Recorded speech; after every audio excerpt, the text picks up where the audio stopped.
হবে, ব্যাংকের পাসবইয়ের নাম্বার সিঙ্গেল হতে হবে, জয়েন্ট কোনো পাসবই এখানে অ্যালাউ হবে না।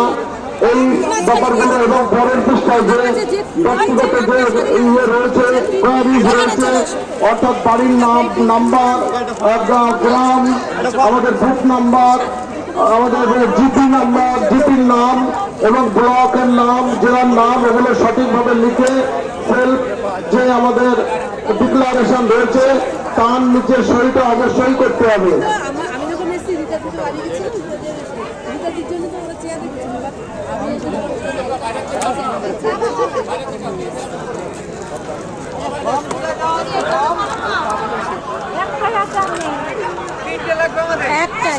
একজনকে একটা করে দেওয়া হবে, তিনজনকে।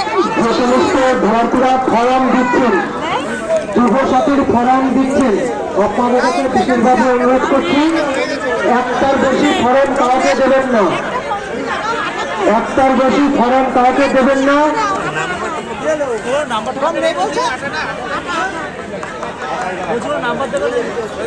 ওটা তো এখনো রেডি হয়নি, তাহলে দাঁড়িয়ে থাকতে হবে। মোবাইলের সব এন্ট্রি হয়ে যাবে, তাতে অসুবিধা হবে না, সবাই যাবে। আর ঠিকঠাক করে লিখেছে তো?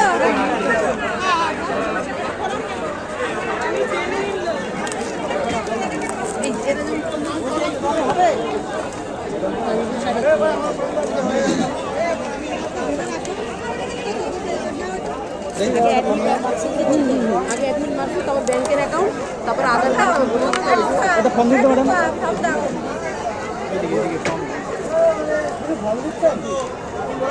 বেশি নেই না।